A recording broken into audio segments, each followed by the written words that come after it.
Well, he said, she's like, take the blue road out of Phoenix, Yeah. then turn down. The blue road and down. Yeah. And my husband would say how far, and I'd go, about this far. Yeah. We got that far on the map. Or the That's other hilarious. thing is, I remember when I was in high school and I went to Seattle and spent time with my grandparents out there, and my grandma said, you drive.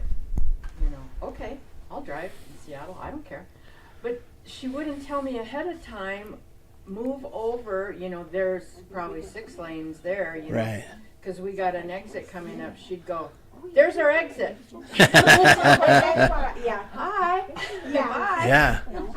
I don't like a navigator that tells me things like, when you're you need to turn here and we're there. Yeah. You know, and You should have turned right back then. yeah, that was your, hey, that was your exit. You know, that drives me nuts. But I don't like to drive, so really, I guess I'm just a good passenger because I don't like to drive or navigate. But I like maps. do you make comments about whoever it is doing the driving? That's the question. Usually. That's good. When I was in California for the wedding, we were on a 14 lane. Oh my God. Whoa. There is no way. Was the traffic that fast? Oh, stop. With 14 lanes. Yes. I have a friend that doesn't like, she was born and raised here in Bentonville. And she doesn't like to drive 49 because all those lanes mess her up. I'm like, oh, sweetie. Seriously? They drive, this close to each other Mm-hmm. there to begin with. Every time we had to go to Springdale for a meeting, I would be the designated driver because she didn't want to drive on all those lanes. They messed her up. Well, that's crazy. You what now? I was born messed up. How funny. I'm trying to see. Good morning, Miss Pam. How are you? Good, good. How's the apartment coming? Good. All the outside walls are up. The whatever that Rafters? The roof, yeah, that's on, and Wow. so it's coming along pretty good. Because I think you were telling me at the rehab, weren't you, about that they were going to lay Yeah. the Yeah. cement that week. Yeah. Wow, they've really come a long way. Yeah. That's awesome. Good deal. Oh, Summer and Scotty are living in an apartment on the back of their mother-in-law suite. Yeah. Because they have a sweet mother-in-law.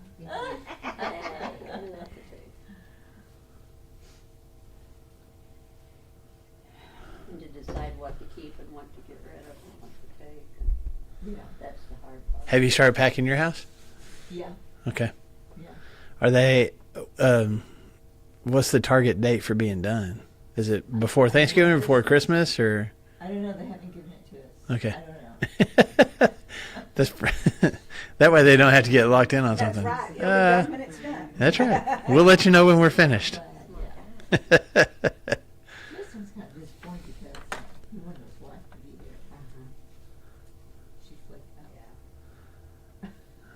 Well, Is Brandon here today? he is not here. It's just me flying solo. So I know. I'm sorry. I'm sorry to disappoint all of you, but it is what it is. That is the day he flew solo. I know. No, I'm trying to figure out. I'm looking on Facebook and it doesn't look like we're live right now, and I don't know why because I've done everything I'm supposed to do. So we'll see. We'll see if it figures it. It's surely it's the computer's fault, not my fault, Of course. because I did everything just right. Always the computer's fault. That's right. Navigating the computer. Couldn't be my fault.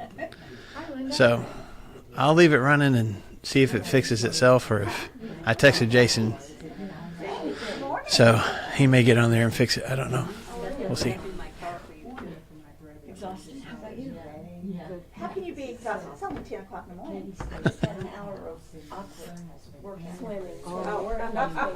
Where do you Come from every Tuesday. Oh, okay. Now where do you Where do you go? Wet and everything. Where do you go?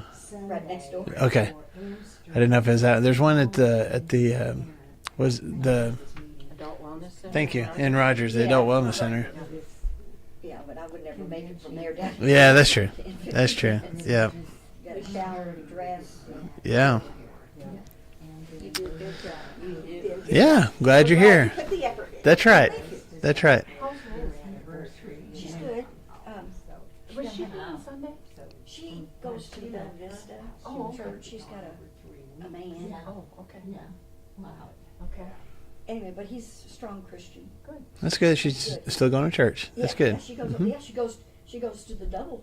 She goes 8:00 Bible study, and then Is there a reason? because they have two. They have two church services. Yeah. He's there. Is there for both of them? Mm-hmm. Oh yeah, they're. No, that's too much Christianity. But then she was coming over here to get the last of yours. Yeah. Anyway. When she's in a Yeah. group, her own group. Yeah, there's 40-50s over there that they meet on Sunday nights. Oh, that's great. So, yeah, it's really good for her. That's great. Good for them. Good deal. Okay, let's jump into this. We are in 1 Samuel chapter 5. She's been coming to our Monday night group, which is a good thing. But she's not at 30. Well, It's longer. She won't be 30. That's longer. we've got 20s and 30s. At least one 40-year-old that's there every week too. So, yeah, 1 Samuel chapter 5 is where we left off. So we'll go ahead and jump into it. And I think, I won't promise, but I have pretty good inclination that we're going to be done with our study of the Judges today. So don't hold me to it, but that's my plan.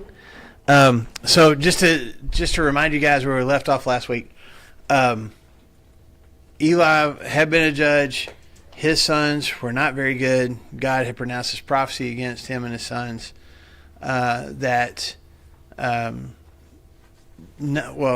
weren't going to be part of the priesthood anymore, or even if they were, none of his descendants were going to live a long life. They're going to die in the prime of life. And the sign that was going to come true was that his two sons, Hophni and Phinehas, were going to die on the same day. And then we talked about how the Israelites went out to fight against the Philistines. They had this battle. Things didn't go well, so the next day they decided to bring a few days later, they decided to bring the Ark of the Covenant to the battle. The Philistines are scared because it's the presence, or represents the presence of God. But they're like, well, let's go ahead and fight anyway. And the Philistines end up defeating the Israelites. And not only defeating the Israelites, but what else do they do? They steal the Ark of the Covenant. Okay, they capture it, and they also kill Phinehas and Hophni, Eli's sons, which is what God said would happen. Hold on just a second. Okay. Jason says we're at least on YouTube, so I don't know what the deal is with Facebook. We'll just keep going. So if you're trying to watch on Facebook, I apologize for not being on there, but I don't know why. Okay. So Hear you apologize. yeah, but if you find it later, just here's the deal. So when the messenger comes back from the battlefield to tell everybody in Shiloh what's happened, Eli's 90-something years old man, heavy. He's sitting in a chair waiting to find out news of the battle. Messenger tells him, your two sons are dead and the ark has been captured. And what happens to Eli? He's so shaken by that, he falls backwards in his chair, breaks his neck, and dies. At the same time, his daughter-in-law is pregnant and hears not just about her now dead husband, but also about the ark. And that throws her into labor. And the baby is delivered okay, but she ends up dying. But as she's dying, she names the baby Ichabod, which means what? Which means no glory, I think. Yeah, because since the ark has been captured, the glory has left Israel. So it's this really bad situation for the Israelites. Now, it's not as bad, I don't think, as what we were looking at a few weeks ago when we've got rape and murder and body parts being chopped up and all that kind of stuff. It doesn't seem that bad, but at the same time, it kind of shows you, as we talked about this at the very end of class last week, the pendulum has kind of shifted back where we're not fully devoted back to God yet, but there's more devotion than maybe there has been in some of the time of the judges, even leading up to like the time of Ruth and stuff. Yes, ma'am. God leaving you would be worse than any of the other atrocities that happened. And physically, he was gone. I mean, in the sense Right. that the ark was gone. So they didn't have, in the past, they could have turned back to God. But Right. right now, he's even left. Right, and that's what they feel like. I mean, the Philistines feel like we've captured your God. Our God is so much more powerful than your God that we've captured him. And the Israelites are like, they've captured our God. Like, they feel the same way. Now we realize that God is not limited to sitting between two angels on top of a box, but in their minds, that was where he was. Well, when they captured it, now if they went into the ark, would they die too? I mean, Well, they- that's what we're going to find out about. Oh. Yep. I didn't know if they actually went inside of it. Yeah, I don't think if they did, there's not anything that's said about that specifically. I would have thought they'd have been scared to go in. Right, and they may have. I will say, well, just hold on to that thought. Just think Raiders of the Lost Ark. Yeah. That's right. Yeah, we're going to watch Raiders of the Lost Ark. So we're going to watch it happen today. So that's where we kind of left off, okay? So Eli is now dead. The ark is gone. Things are not good in Israel. But things seem to be really good in the land of Philistia. So the Philistines take the ark, and they take it all the way from the battlefield to Ashdod, which is why I have this map up here. So if you see way up here, this is probably where the battle took place, up here. And so for them to take it from here all the way over to Ashdod, that's quite a distance. You know, they didn't just keep it right here in their camp. They took it way, almost as far away as they could from the Israelites, because Philistia, the Philistines, they live on the coast. Matter of fact, the Philistines probably started out as a colony of the Phoenicians, and the Phoenicians were much further north of Israel. They're the ones we read about later on, the cities of Tyre and Sidon and Lebanon that had all the big trees and stuff, but they were also seafaring people. Take that with a grain of salt. They made boats that stayed pretty close to the coastline, but would go throughout the Mediterranean Sea. So the Phoenicians also they would just set up colonies all around, northern Africa and the western part of Palestine and stuff. They are actually the ancestors of the Carthaginians, the people of Carthage that fought against the Roman Empire. I don't know if y'all remember your Western Civ classes, but that's who these folks are. So the Philistines are kind of related to them. Does that make sense? So they're on the coastline, and all this area here is pretty much flat. It's good farmland, but a lot of what they did to not only sustain themselves but have trade with other nations had to do with either the fishing that they did or going to other places around the Mediterranean Sea and trading with people. Does that make sense?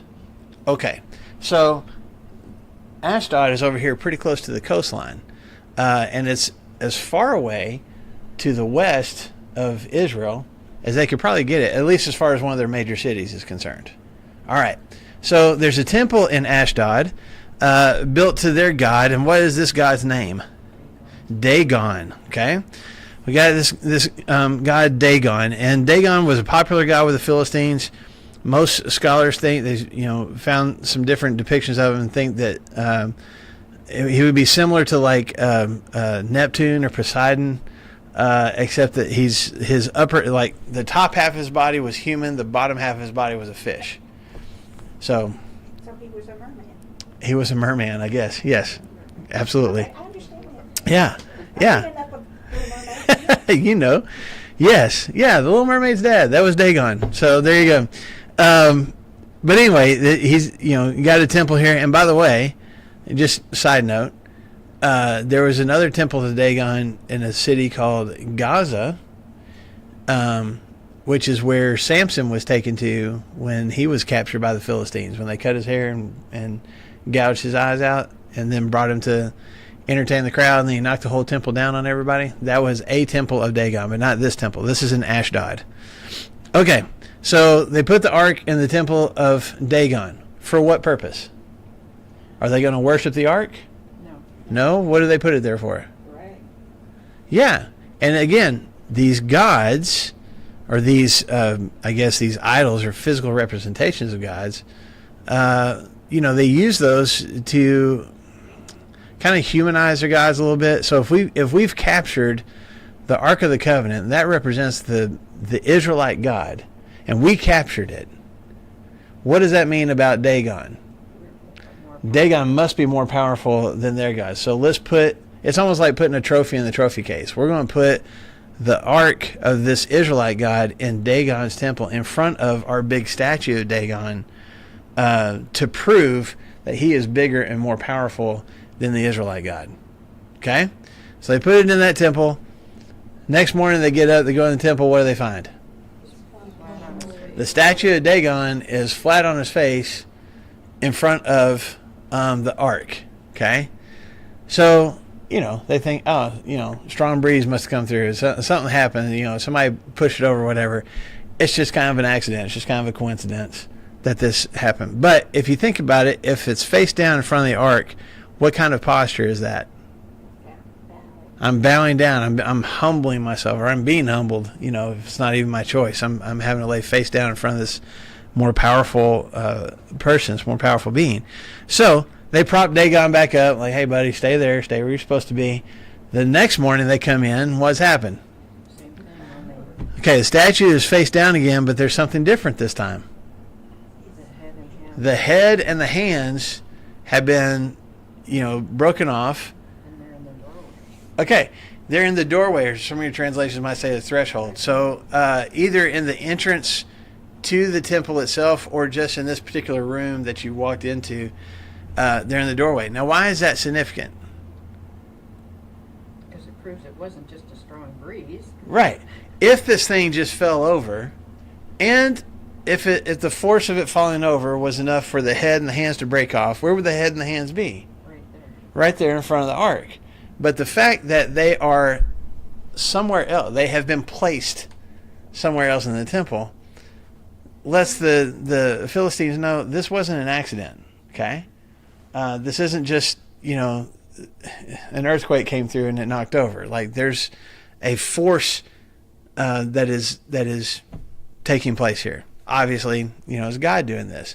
What is the other part of it as far as, like, why the head and the hands? Just because they're the extremities and they would break off, or is there something else to it? What would you think? Without a head, he's useless.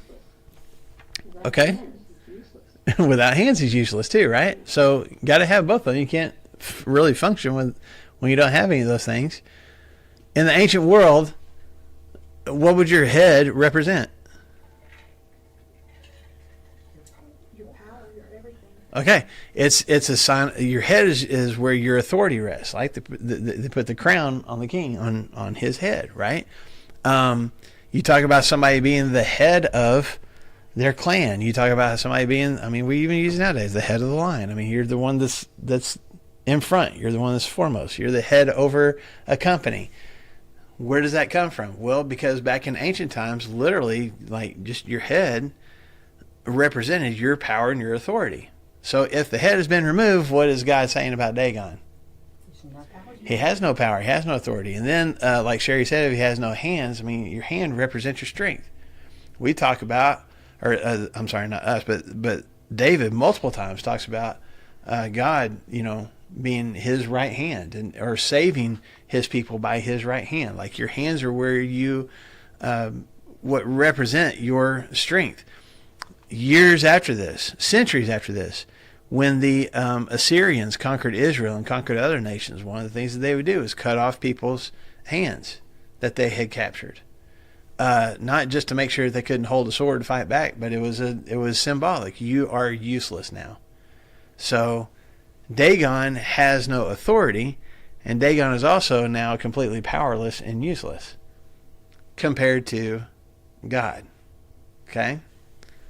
So it's without God saying anything, he is demonstrating to the Philistines. They thought that their God was bigger than him, and he's proving the exact opposite. Right? Okay. But this isn't the last thing that happens to the people of Ashdod. What happens next? Yeah, this plague hits them. So let's look at verse 6. The Lord's hand was... Though it says, I like verse 5. I just like it's like, therefore neither the priest of Dragon nor any other who come into Dragon's house tread on the threshold of Dragon in Ashdod to this day. So that threshold where the head and the hands were found, to this day they're not. I mean, they still step around it. They still evidently, it made an impact. It made a huge impact on them. Yeah, for sure. They got the message. For sure.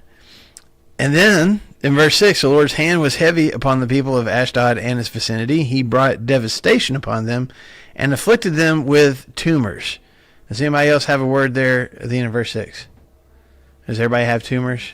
Tumors, but if the note says it was symptoms of bubonic plague. So, yeah, there's a whole bunch of different opinions on this. So, what exactly was this plague? The old, if anybody's got your old King James version, it uses the word emerod, Emerod, emerod, that they're reflected with emerods, which is, well, just be blunt about it. That's the old English word for hemorrhoids. Okay, so exactly what kind of plague are we talking about here? So the Hebrew word literally just means a mound or a hill, but it would also be used to mean something that is swollen. Okay, something that's swelled up. So it could be, there's different options. Some people think like it was boils, because some translations use the word sores instead of tumors. And so some people think like it was just these raised kind of sores on people's bodies. It could be tumors. This is what most of everybody in here had that. Most of your modern translations use the word tumors, that there's something that's, places on their body that is swelled up, that apparently would be protruding from the skin, like you would, or not from it, but like it's not something internal that you can't see. Like you're seeing these lumps, these tumors swelling on people's bodies. And then, like I said, some people, think that this is just a horrible case of hemorrhoids. Because even in verse 9, when it's talked about again, if you look in verse 9, he afflicted the people of the city, both young and old, with an outbreak of tumors. Again, if you go back to the King James Version, it says emerods in their secret parts. So that seems a little bit more direct about. Now, yes, ma'am, go ahead. In this, it says tumors in the groin. Yes, that's what some translations say, tumors in the groin. Or some of them just say tumors. Some of that rats. Yeah, I'll talk about the rats in a second. So again, this, what exactly are they inflicted with? And there's all sorts of different opinions, and nobody knows for sure. There is some parts of their body that are swelling. The reason that a lot of scholars nowadays are saying this probably the bubonic plague or something similar to it is because one of the symptoms of the bubonic plague, besides fever and chills and being overly tired and things like that, was the swelling of lymph nodes in the neck and the armpits and in the groin. And so that was one of the symptoms that you would know you had the bubonic plague. Well, later on, we're going to see here in just a second, when the, spoiler alert, when the Philistines send the ark back, they talk about rats as well, not just tumors or swelling, but rats. And so there are scholars that are kind of, I don't know if it's a stretch, but just trying to put those things together and go, well, rats were, in the ancient world and in the medieval world, were part of the reason why the bubonic plague spread. Is bacteria. It's caused by bacteria, and rats had that bacteria, and then they would, get in the food and different things, and people would get this bacteria on them, then that would, or in them, and that would cause, the swelling of the lymph nodes. And so maybe this is like an early, one of the earlier versions of of the bubonic plague. We just don't know for sure. And does it matter in the grand scheme of things? No, except just to recognize there's some kind of swelling that's going on, and it's not limited to just, arms and stuff. Like it's all over the body. It's in painful areas apparently, and it's even causing some death. There's people that are dying from this too. So if all of a sudden everybody in the city is just inflicted with this, you can understand the panic that would create, right? Just, we're minding our business, and then not too long after this golden box shows up from the Israelites, our statue, our God keeps falling over and getting broken into pieces, and then everybody starts coming down with this plague. And again, if it is the bubonic plague, it's a bacterial infection, so it's easily spread, between people. Okay, so Being near the waterway, you said, that's how the bubonic plague spread to Europe. Yep. Because the rats were on the boats, and the boats went to. right. So that makes sense. And then you've also got this flat land here on the coast. There's lots of marshy areas, so it's just a breeding ground for more bacteria and things like that. So I'm saying this is from God. I'm not taking away from that, but you can see how this disease would just spread so quickly, and everybody's panicking about it. So go back and look at verse 7. When the men of Ashdod saw what was happening, I just lost my place. When the men of Ashdod saw what was happening, they said, the ark of the God of Israel must not stay here with us, because his hand is heavy upon us and upon Dagon our God. And so they called together all the rulers of the Philistines and asked them, what shall we do with the ark of the God of Israel? So who are they blaming for this? God. Yeah, this isn't just happenstance. This is the God that occupies that box that we captured. They answered, have the ark of the God of Israel moved to Gath. So, we'll just move cities. And, maybe he won't recognize that his ark has been moved somewhere. Or at least, maybe this will just at least go away here. I don't know. So you can see here's Ashdod. Now we're moving it back closer, because this is Judah over here. Now we're moving it back to Gath. Okay? So they moved the ark there. By the way, another side note. Does anybody recognize the name of the town Gath? There's a really famous person in the Bible that was from Gath.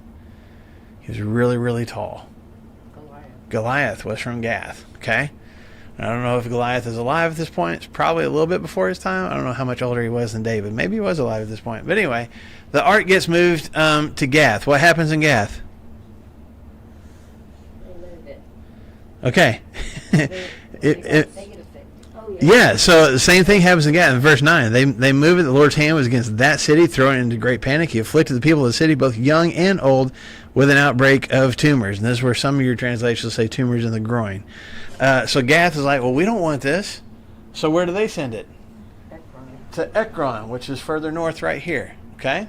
So the ark is making its travel around in the land of the Philistines. Okay, so apparently news travels fast, because as the ark is coming into town in Ekron, in verse 10, what are people saying?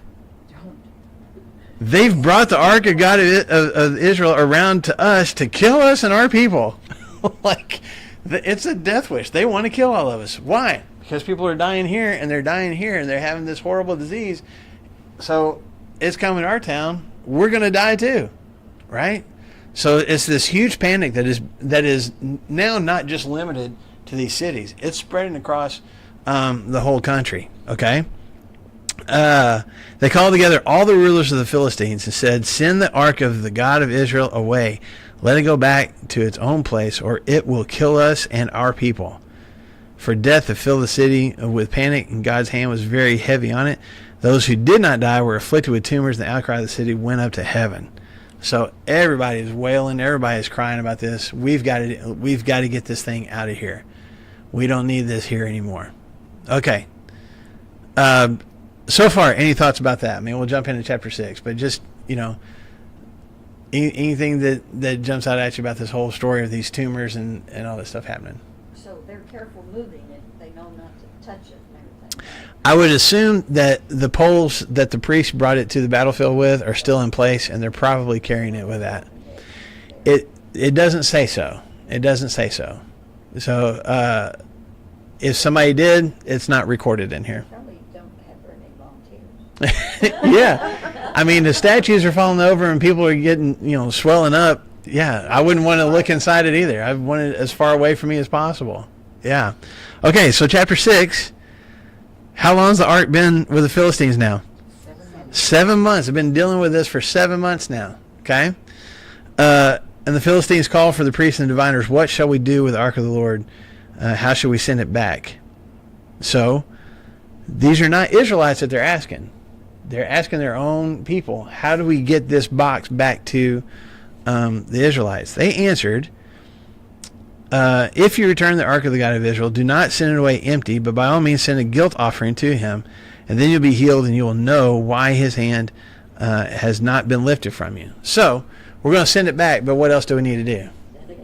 Send a gift, okay? Not really to the Israelites. Who are we sending the gift to? The God of the Israelites, and like, hey, sorry we captured your box.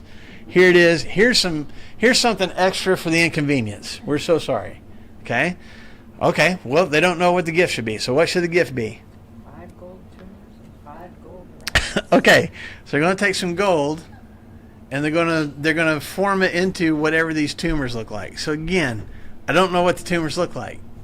I mean, if it is hemorrhoids, how do you make a gold statue of hemorrhoids? Like I wouldn't know what that would look like. Just whatever these swelling lumps are on these people, they're making. Yeah, I guess just making this this glob of gold. Anyway, they're going to make 5 of them and 5 gold rats. Again, nothing has been mentioned specifically about rats, but apparently that was seemingly part of the problem. Either there was, along with the plague, there was an infestation of rats, or the rats seem to be helping to spread the disease, or maybe that's their assumption. Yeah. Well, Well, the gold. you Having could these melt- you people could melt go- the gold down. From the city where it all started, they're carrying it everywhere they go. yeah, exactly. If it is a bacterial disease, they're taking it with them. Yep, exactly. So so they're going to send some gold tumors and gold rats. They're going to do 5 of these because why? There's 5 kings, or at least 5 kind of like tribal leaders of the Philistines at this time. There's 5 major cities. There's Ashdod, Gath, Ekron. What was the other one? I can't remember if they list them on here. Oh, it's in later on chapter 6.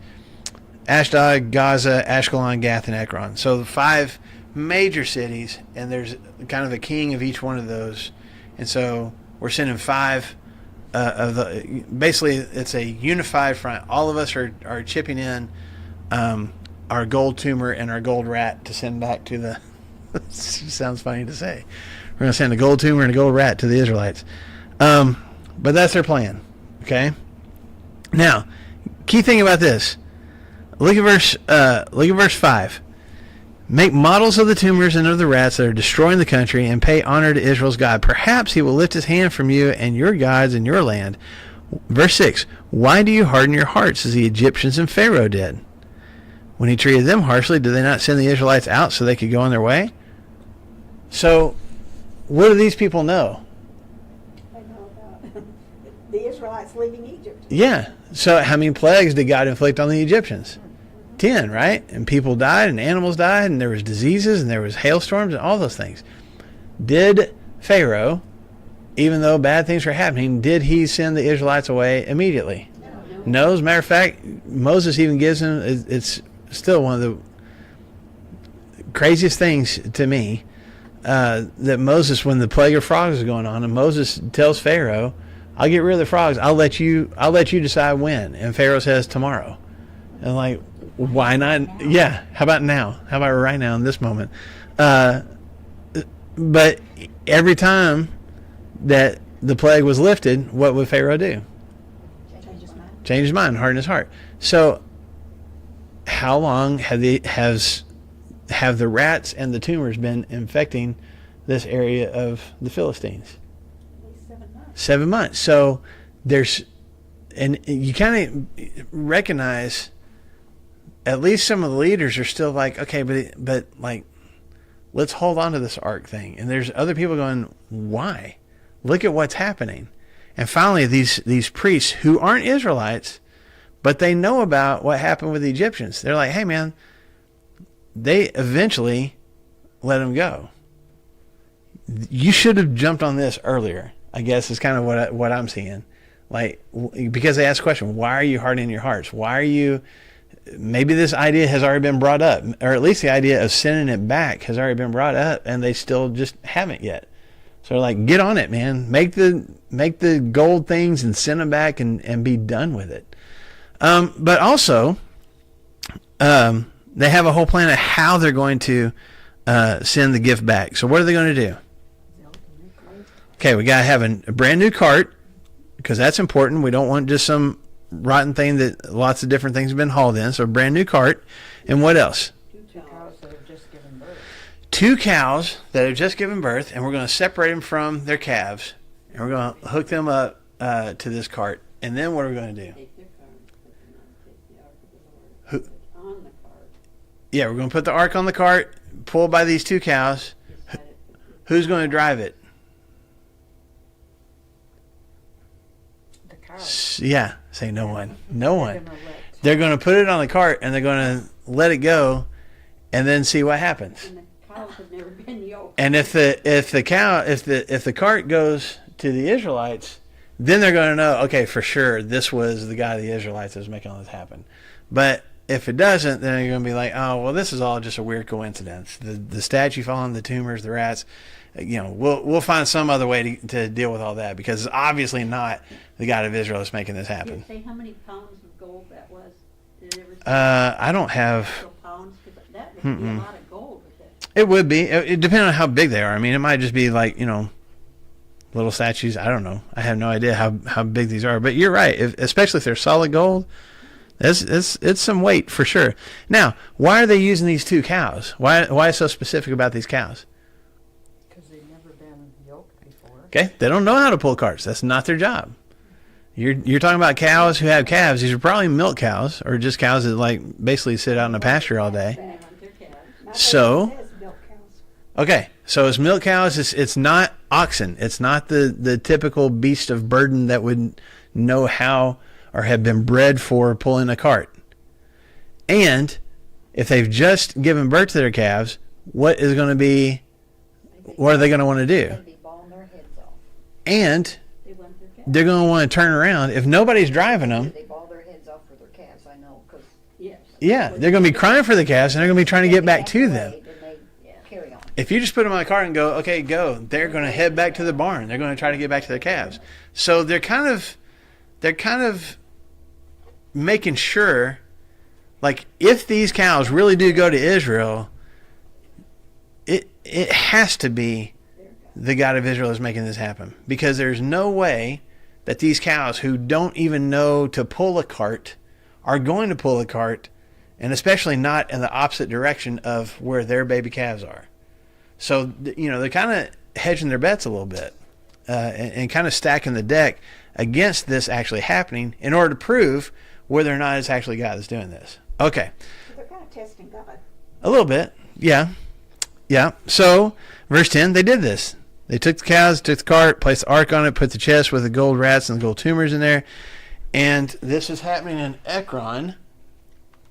And they set the cows loose, and what do? They went Straight down the road to Beth Shemesh. Now, depending on exactly where they started from, scholars give you distances of anywhere from like 7 to 10, maybe at the most 12 miles, but let's just call it 10 miles. That these cows went straight. And what does it say about them? They were lowing, they were mooing the whole way. Okay? I don't know if that's because they're like, man, let's get this over with, or if they're crying for their calves, or whatever it is. But, or maybe they feel like this pull, this tug, and they're fighting against. I have no idea. I just know, I take it as an indication like they're not just kind of meandering. Like they are moving. They're moving with purpose. Okay? And Scripture even says that they don't turn to the right or the left. Like they just go right down the road. Okay? Now, this is a fairly flat area right here. So it's not like they're going up around mountain passes or anything like that. It's kind of a direct road.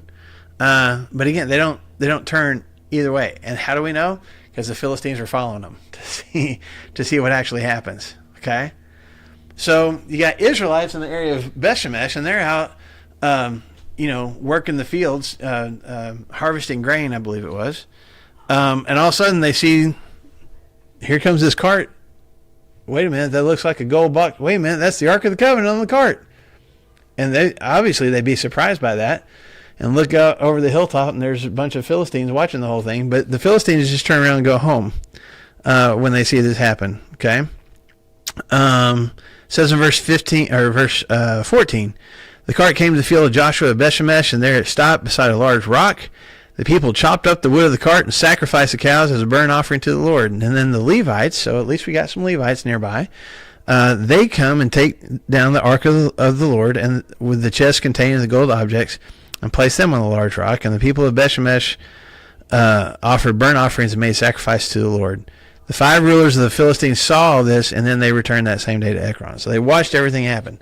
But it goes exactly where it was supposed to go. The Levites are there to get the ark down off the cart, and they make the sacrifice to God. They've got God back on their side, right? God is back. The ark is back. We've got God back in the nation of Israel again.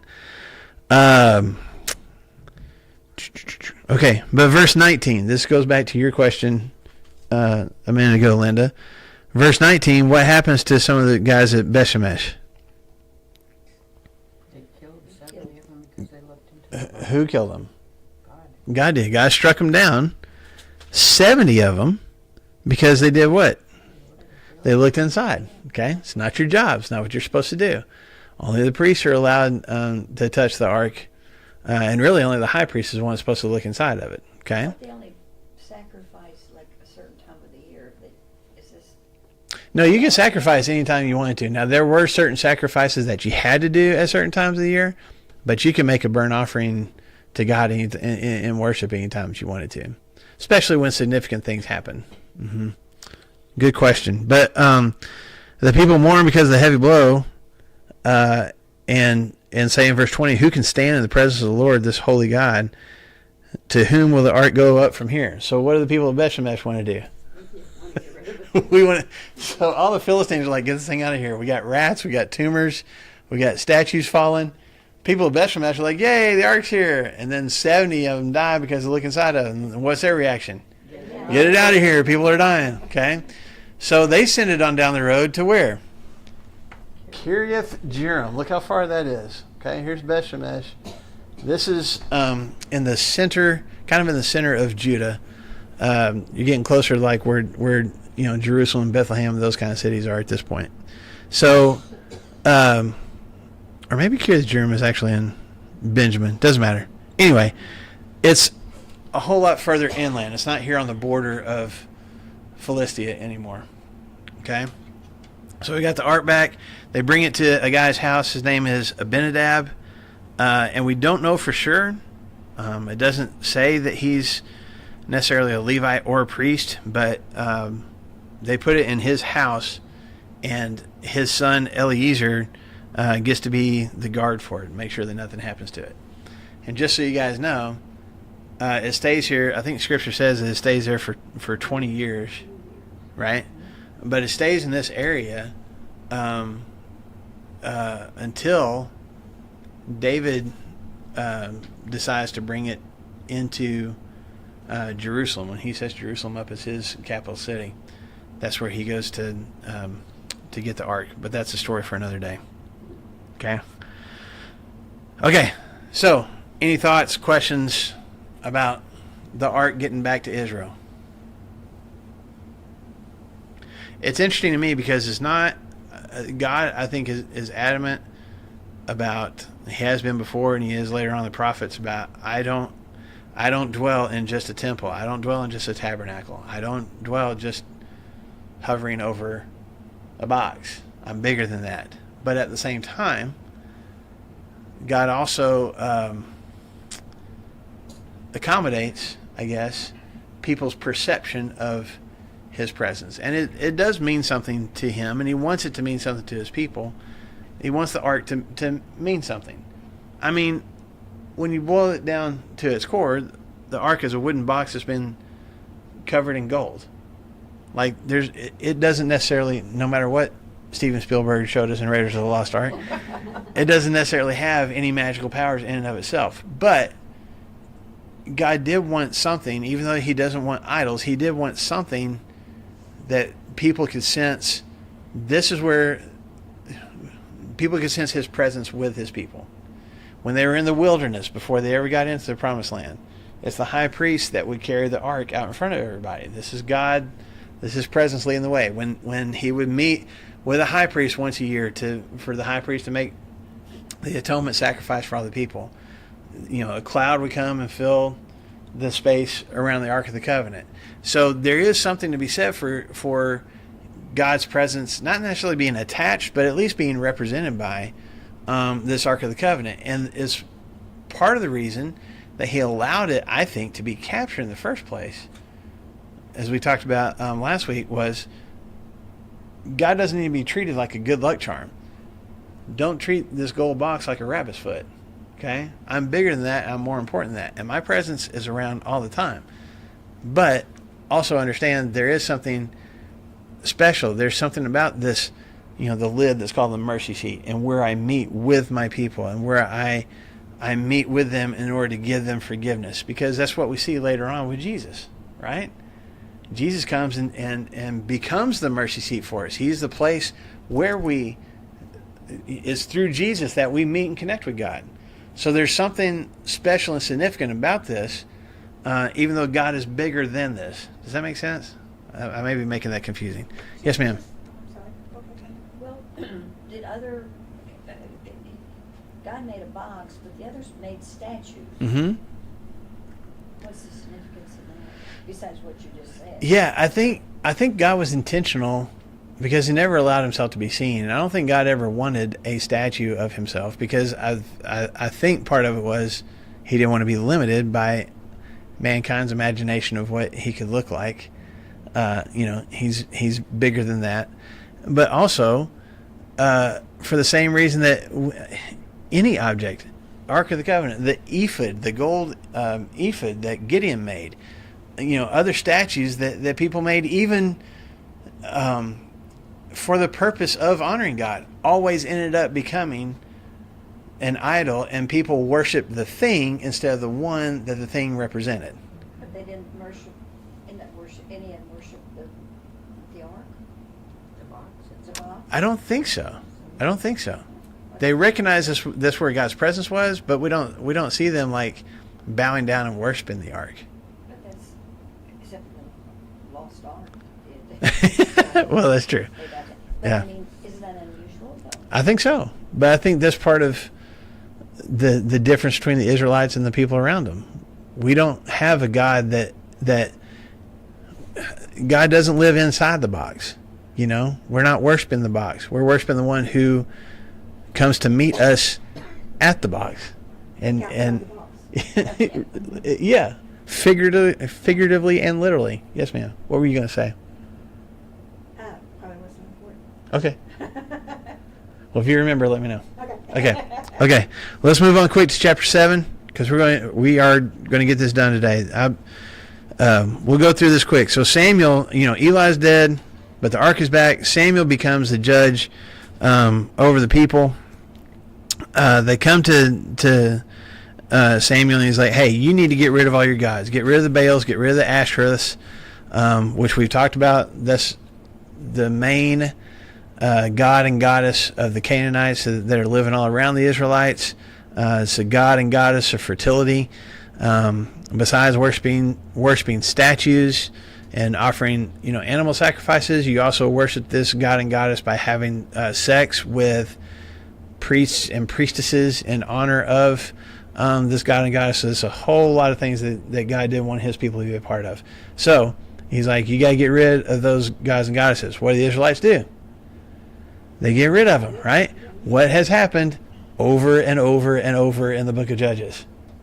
They get rid of it, but then they We worship God, until we start worshiping other gods. And then bad stuff happens, and then we're so sorry, and we flip back to God again, and he rescues us, and we worship him for a while, and then we start worshiping other gods, and it just keeps going over and over. It hasn't stopped. It hasn't stopped. Even with Samuel showing up and we got the ark rescued, he's like, hey, you got to get rid of these other guys. Oh, you're right. Okay, let's do that. Okay. So they all get together at Mizpah. Shiloh had been the place where the Israelites, where the tabernacle was, where Eli was, where the ark had been. But now Mizpah has been used more than once for the Israelites to all get together and kind of meet together and either talk about things or worship God or have the law read again. There's a lot of different times that Mizpah is used. As a matter of fact, one of the last times we saw it used was at the end of Judges when all the Israelites got together to decide what to do with the people of Benjamin because of what had happened with the guy and his concubine. And they all decided to go, we're going to just destroy the whole tribe of Benjamin. They got together at Mizpah to decide all that. Okay? It's just kind of a central location, and it's, I guess, where everybody just decides for the meeting place, at least for all the leaders of Israel to get. Well, all these people show up, and what do the Philistines say? While everybody's gathered there together, what should we do? We should attack. Let's go get them. Okay? So they bring their armies to attack the Israelites in Mizpah. Let me give you a different map here. Yeah, but I got a better one. Let me find it here.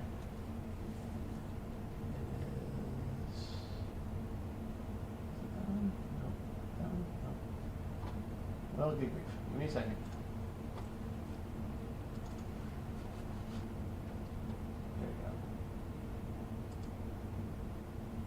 Okay.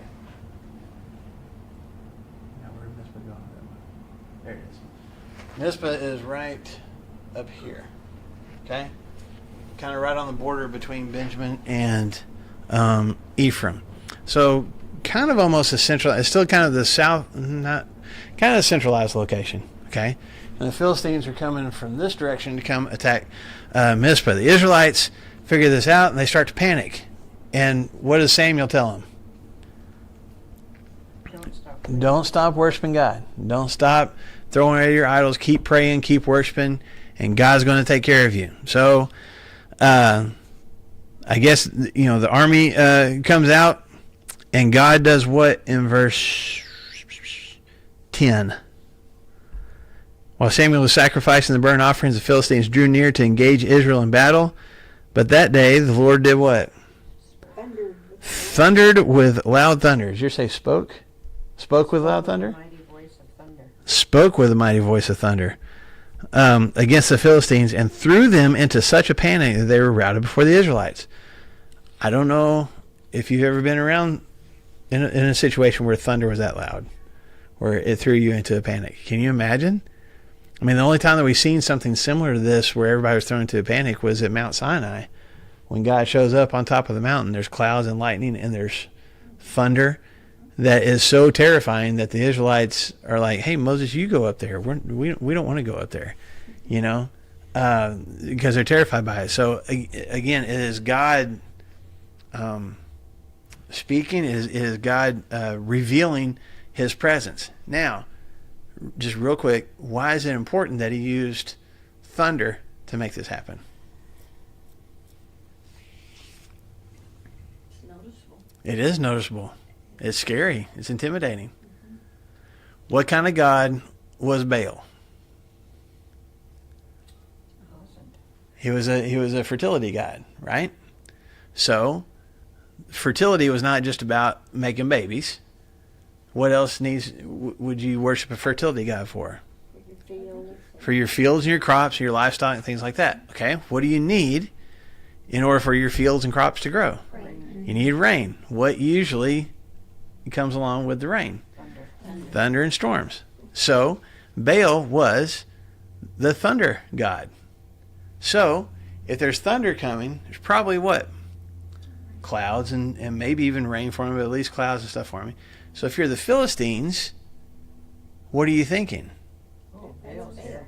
Here comes Baal. I mean, we like Dagon, but we like Baal too, and it's the thunder god. And here he comes to do what? to help us and destroy the Israelites, who does the thunder come at? And then throws them into a panic. Okay, again, I don't know if there's rain associated with it. I don't know what else is associated with this thunder, but God basically takes what another God is known for and uses it against him and against his people. Does that make sense? And God is demonstrating, like he already has with Dagon, I am bigger, I am more powerful than these other gods. And he's showing that to his own people as well. Throws them into a panic. They take off running. The Israelites chase them down all the way back, basically across the border. The Israelites get some cities that the Philistines had taken over. And, I don't know, just things are great. Okay. Down in verse 13, throughout Samuel's lifetime, the hand of the Lord was against the Philistines. And then it talks about these towns they took over. Verse 15, Samuel continued as judge over Israel all the days of his life. From year to year, he went on a circuit from Bethel to Gilgal to Mizpah, judging Israel in all those places. But he always went back to Ramah, where his home was. And there he also judged Israel. And he built an altar to the Lord there. Okay? So that's why I show you this map. Here's Bethel, here's Mizpah, here's Ramah. So those towns are kind of close together. Gilgal's way over here close to the Jordan River. But you can just kind of see he goes kind of on a circuit, still staying in the central part of Israel, but kind of goes around these different towns. And if you had a court case, if you had just some kind of trouble and you needed some help or some advice, like you could go find him at one of these locations. Okay? And that's how he judged Israel. All right? Now, we call Samuel, we still got time, we call Samuel the last judge. Here's why. Going to chapter 8. Before we read, what did Eli get in trouble for? Well, he raised his children. Because what were his sons doing? Evil. Okay, they were taking bribes, they were having sex with the gatekeepers at the tabernacle, they were awful people. And did Eli do anything about that? No. So God's like, this is what your sons have done, but it's kind of your fault. Because, all Eli did was say, why do you do this? But he didn't do anything about it. There was no discipline for him. Okay? Now, was Samuel around when that was happening? Yes. Absolutely, because God, when he spoke to Samuel and he was a kid, remember laying in the tabernacle? And he told him, here's what Eli's sons have done, and here's what's going to happen because of that. Okay? Now, Samuel, we're looking, years later. In verse 1 of chapter 8, when Samuel grew old, he appointed his sons as judges for Israel. So he's been a judge, and he's like, well, just my sons will come along and be judges after me. Makes sense, right? Okay? Talk about not learning your lesson. Except for one problem. They were the same way. Yeah. Same way. Yeah. Verse 3, his sons did not walk in his ways. They turned aside after dishonest gain and accepted bribes and perverted justice. So basically, if you got deep enough pockets, you can have whatever kind of verdict you want. How do you want this to go? I'll rule for you. So they weren't, it doesn't seem like, messing with the sacrifices and the worship and doing some things like that. But just when it came to giving people a fair trial, not accepting bribes, but just treating people fairly, they were really kind of scoundrel kind of guys. Okay? And if you think about it, this is one of the things that Solomon says multiple times in Proverbs that God hates is people who are unjust, people who don't, especially the poor people that need somebody on their side, the ones that basically, step over them or step on them for their own dishonest gain. Those are the people that God can't stand. Those are the kind of sons that Samuel raised. So even though he witnessed what happened to Eli and his sons for not paying attention to their character as his sons were growing up, Samuel repeats the same behavior. So he's like, hey, my boys are going to be judges. And the Israelite people say what? No, they're not. We don't want your sons. What do we want? We want a king. Same thing they wanted forever. Yeah, not the first time. But they want a king. But look at what they say. Look at verse 5. Now appoint a king to lead us. What? What's that last phrase? Like all the nations. Like all the other nations have. This is to judge us. Isn't that always the way? I see what somebody else has, and I want that too. The grass is always greener. This is why God back in the Ten Commandments said, don't covet. Don't look at what your neighbor has and want it so desperately for yourself. I'm taking care of you, right? We want a king like all the other nations. We want one to lead us into battle. We want one that we can point to and go, that's our king, just like all the other nations do. Does Samuel like this? No, it hurts his feelings. Obviously, his feelings are hurt about his sons, but then he also feels like they're rejecting him. It's almost like, hey, you weren't good enough. I mean, we've dealt with you for the last however many years, but we really want a king because you haven't done a good enough job. That's the way he's interpreting it.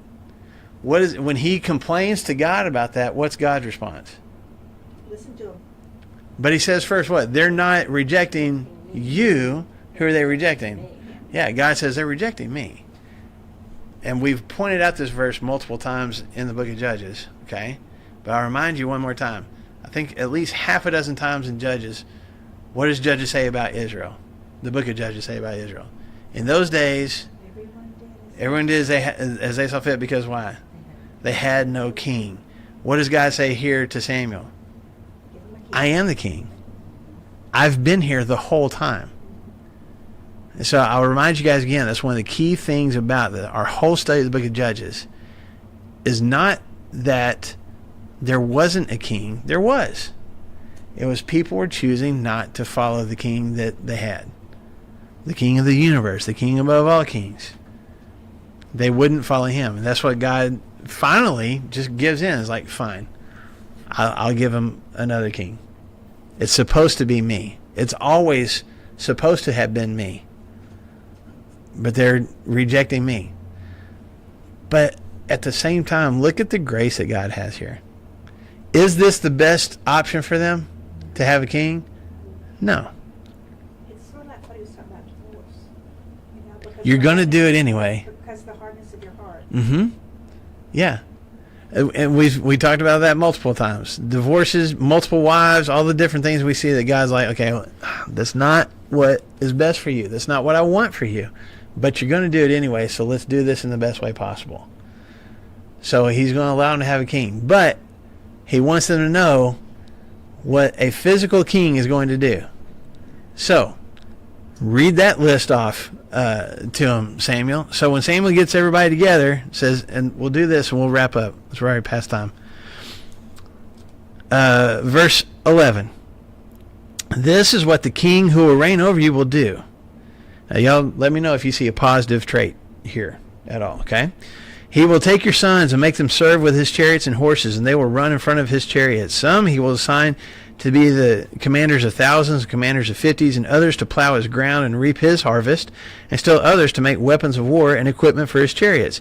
He will take your daughters to be perfumers and cooks and bakers. He will take the best of your fields and vineyards and olive groves and give them to his attendants. He will take 1/10 of your grain and of your vintage and give it to his officials and attendants. Your men servants and maidservants and the best of your cattle and donkeys he will take for his own use. He will take 1/10 of your flocks, and you yourselves will become his slaves. How does that sound? Sign me up, right? A loss of all of their personal liberties. Everything that you have worked for yourself, and everything that you're like, man, this is mine, and this is, I take ownership in this. He's going to take it, and you're going to have to deal with it. They surely knew what other kings did to their people. You would think so. Yeah. Yeah, you would think so. And then Samuel even says, this isn't like, hey, here's what might happen. Samuel's like, this is what will happen when you have a king. And so then he says, when the day comes, not if, when that day comes, you will cry out for relief from the king you have chosen. And what's God going to do? He's not going to answer, because why?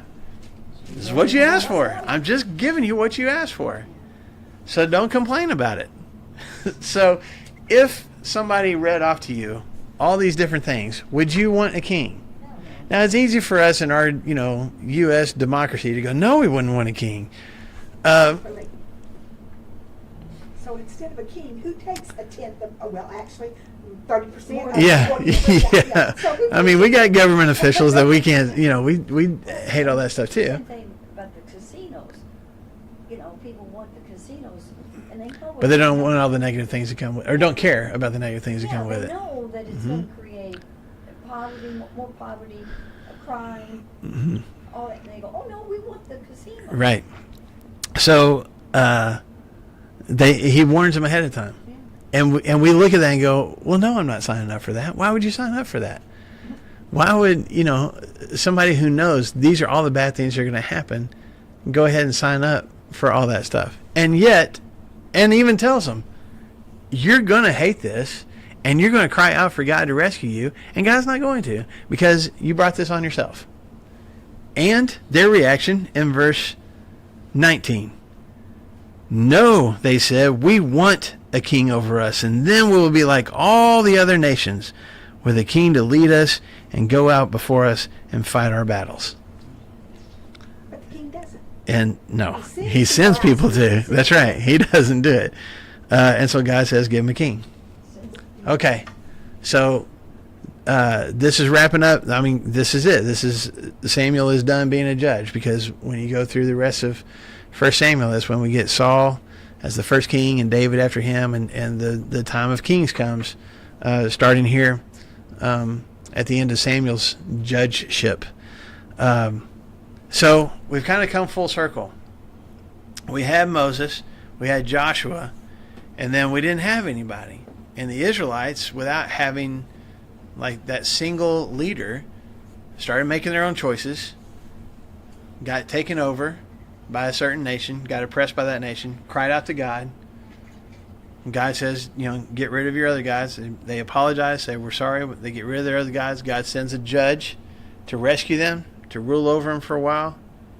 That judge dies. What happens? Process repeats itself over and over and over again. Okay? So a king's going to fix all that, right? If you read through the history of the kings, this is the thing that they keep repeating over and over and over again. But the key theme that we've seen over and over is everyone does as they see fit. They've got the law. They've got a king. They don't pay attention to either one. And you may have wondered, why have we spent the last however many weeks going through battles and names that are hard to pronounce and geography and maps and all that kind of stuff? And I know there's some people, I know I've had conversations, literal conversations with people like, we don't even need to bother with the Old Testament because we live under the New Covenant anyway. Why would we even mess with the Old Testament? And I hope that at least one good thing that has come from this study is to look at the period of the judges and what Israel did, not as, it's really easy for me to look at that and go, man, those idiots. How could they? But what do we do today? If I would be humble enough to recognize this is the cycle that I go through. I know the things that I shouldn't do, and I do them anyway. Maybe because everybody else is. I'll get to be like everybody else. And that's not just a kid thing, man. We do that as adults too. And then I feel bad. And I make some changes. I feel remorseful. And I'm really committed for a while. And then History repeats itself. yeah, just in my own personal life. And look at how much grace God had. Could he have just wiped Israel off the map and been like, man, I am done? He could have done it multiple times. What does he do? Okay, let's start over. And let's start again. And thank God he still does that with me too. And if nothing else, I hope that's become abundantly clear in our study of the book of Judges. Yes, ma'am. I think also that the Old Testament shows us how much different our relationship with God is because of the blood of Christ, because it shows us how they got to God, how what their avenue was, going through a priest and all this kind of stuff, and all the sacrifices and all the things, and the fact that God left the whole people. He didn't leave just the bad ones. The whole the whole town would be destroyed or Right. whatever. Right. And now, because of the blood of Christ, we can go directly through Christ to God, and it's done on a more individual basis. Yes. I guess is what I'm trying to say. Yeah. Our relationship with God is more Yeah. individual. I would agree. We have a little bit more intimate relationship for sure, and it seems a whole lot more like it's me and him, and then it's you and him, and, you know. But at the same time, I'm not disagreeing with that at all. I just think there's so many people that look, like we just read, God is a God of thunder. He's a God of vengeance and plagues and all those kind of things. Man, the God of the Old Testament is a God that is full of grace and forgiveness and mercy and compassion, every bit as much as the God of the New Testament. And if you pay attention, you see that in Judges on abundant display. And so I hope this is, I know the battles and the blood and all that kind of stuff isn't everybody's cup of tea, and I get that.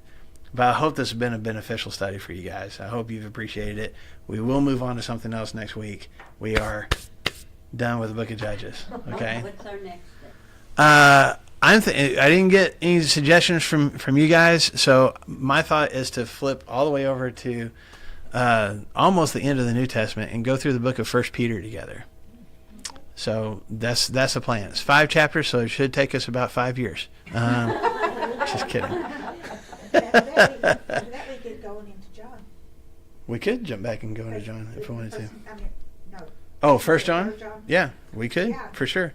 'Cause that Definitely. shows love. hmm I think there's some things in 1 Peter that will kind of jump out at us that really apply to what, just kind of the state of our nation nowadays, and how we maintain our faith in spite of having maybe even a government that we don't completely agree with, and how do we still, and people that we don't agree with, and people that might even mistreat us because of our faith, and how do we, continue to walk the walk in spite of those things. So that's only one of the things that we'll see in 1 Peter. So that's the plan. We'll start that next Tuesday. Okay? I'll go ahead and turn off the stream. Y'all can visit as long as you want. Thank y'all for being here this morning. Thank you, Marshall. He knows we like to visit, doesn't he? I like for you to He visit. sees it.